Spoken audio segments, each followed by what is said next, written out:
Assalamualaikum warahmatullahi wabarakatuh.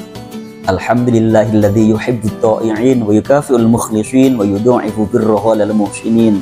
Shalli wa sallim wa barik ala sayyidina maulana Muhammadin wa ala alihi wa sahbihi ajma'in, amma ba'd. Hadirin rahimakumullah. Alhamdulillah alamin, hari ini kita diberi anugerah oleh Allah Subhanahu wa taala dengan kesehatan dan kenikmatan sehingga dapat melaksanakan puasa Ramadan di tahun ini dengan sehat walafiat. Hadirin rahimakumullah, ini anugerah nikmat yang luar biasa yang seluruh umat manusia menunggu-nunggu, karena Ramadan ini adalah Ramadan, bulan yang penuh keberkahan. Di mana tidak berkah, barokah diantaranya menurut beberapa makna yang termasyhur adalah aizatatul khair, bertambah nilai kebaikan. Yang hari-hari biasa kita tidur tidak diberi fadilah oleh Allah Subhanahu wa taala. Tapi Rasulullah SAW bersabda dalam kitab Tangkihul Qaul, naumus shaim ibadah wa sumtuhu tasbihun wa amaluhu mudha'afun wa du'a'uhu mustajabun wa dhunubuhu maghfurun. Amal tidurnya orang puasa di bulan Ramadan itu dihitung ibadah. Luar biasa. Mungkin hari yang lain kita tidur selesai, tapi di bulan Ramadan karena tidurnya orang yang sedang berpuasa di bulan Ramadan, maka dihitung ibadah oleh Allah Subhanahu wa taala. Wa amaluhu mudha'afun, amal perbuatan orang puasa dilipat gandakan oleh Allah Subhanahu wa taala. Kurang berkah apa bulan Ramadan ini? Yang hari biasa satu amal kebaikan Allah lipat gandakan, tidak lipat gandakan. Terkadang hanya satu. Tapi bulan Jumat karena Sayyidil Ayyam, rajanya hari, terkhusus umat Kanjeng Rasul Muhammad sallallahu alaihi wasallam, Allah langsung lipat gandakan 10 kali nilai kebaikan. Tapi bulan Rajab karena kemuliaannya Allah lipat gandakan 70 kali kebaikan. Bulan Sya'ban atau bulan Ruwah Allah langsung lipat gandakan 700 nilai kebaikan. Tapi khusus bulan Ramadan 1 kali kebaikan, Allah mencatatnya bukan 1, tapi Allah mencatatnya 1000. Maka bulan Ramadan kalau kita sedekah 1000, maka nilainya di sisi Allah bukan 1000, tapi berapa ibu bapak? 1 juta. Luar biasa. Maka tidak sepantasnya bulan ini kalau kita biasa-biasa saja. Maka sungguh orang yang merugi itu. Maka pesannya apa? Mari kita terus tingkatkan kualitas keberkahan tiap kegiatan kita, tiap perilaku kita, tiap amal kita di bulan Ramadan ini.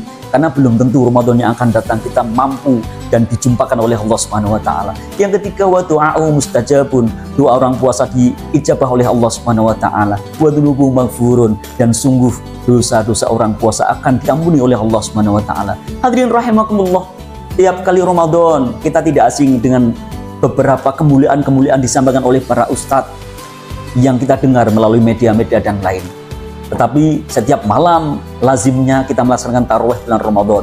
Begitu agung fadilah tarawih itu, maka kemudian ditambah oleh para ulama, ditambahkan biar tidak hanya 23 rakaat atau 11 rakaat, tapi ditambah dengan kultum. Meskipun hanya kuliah 7 menit, tapi sungguh ketika mencari ilmu itu, man ta'alama baban ya'malu bihi aw lam ya'mal bihi kanu afdalu min ayyu sholli ala faruka'atin tatawuan. Kalau kita mendengarkan satu maidah hasanah, satu bab ilmu saja, itu fadilahnya lebih besar daripada sholat sunnah 1000 rakaat. Maka ketika rakaat tarawih yang 20 witir 23, kalau ada kultum maka jadinya 1023 rakaat. Luar biasa. Kalau kita lihat fadilah sholat tarawih yang malam pertama itu fadilahnya diampuni dosanya oleh Allah Subhanahu wa taala seperti kita lahir di muka bumi ini. Kalau tarawih kita sampai di hari yang kelima, maka laksana orang yang melaksanakan tarawih di hari kelima itu seperti sholat di Masjidil Haram. Mungkin ibu bapak belum pernah sholat di Masjidil Haram, tapi ketika tarawih yang hari yang kelima, nilainya sama dengan sholat di Masjidil Haram. Hadirin rahimakumullah, kalau saya jelaskan 1 sampai tanggal 30 tidak cukup karena kita hanya 4 menit. Kemudian kalau ada orang yang tarawih di tanggal 20 bulan Ramadan, maka sungguh nilainya ia seolah-olah mendapat pahala orang yang mati syahid. Ya Allah, siapapun orang di muka bumi ini yang tidak ingin mati dalam keadaan husnul khotimah, baik di pungkasannya. Di antara husnul khotimah adalah orang yang mati syahid yang langsung dijanjikan oleh Allah, yaitu surganya Allah Subhanahu wa taala. Apabila ada seorang muslim yang sholat tarawih di tanggal 29 Ramadan, maka sungguh meskipun beliau belum pernah berangkat haji, maka pahala untuknya bukan hanya 1 kali ibadah haji, tapi 1000 kali ibadah haji. Kurang apa keberkahan bulan Ramadan? Tetapi kita masih terus berharap agar Ramadan yang akan datang senantiasa kita dijumpakan lagi oleh Allah Subhanahu wa taala, sehingga kita maksimalkan bulan Ramadan ini terus dengan peningkatan keberkahan tiap-tiap kegiatan kita. Kita gunakan semaksimal mungkin karena belum tentu Ramadan yang akan datang kita akan menjumpai. Semoga puasa ini benar-benar mendapatkan fadilah puasanya, keberkahan puasanya, sehingga kita mendapatkan nanti di akhirnya itu yaumil id, atau hari di mana kita kembali dalam keadaan fitrah di sisi Allah Subhanahu wa taala. Mohon dimaafkan segala yang tidak berkenan. Akhirul qouli wallahul muwaffiq ila aqwamit thoriq. Nasrun minallah wa fathun qarib. Assalamualaikum warahmatullahi wabarakatuh.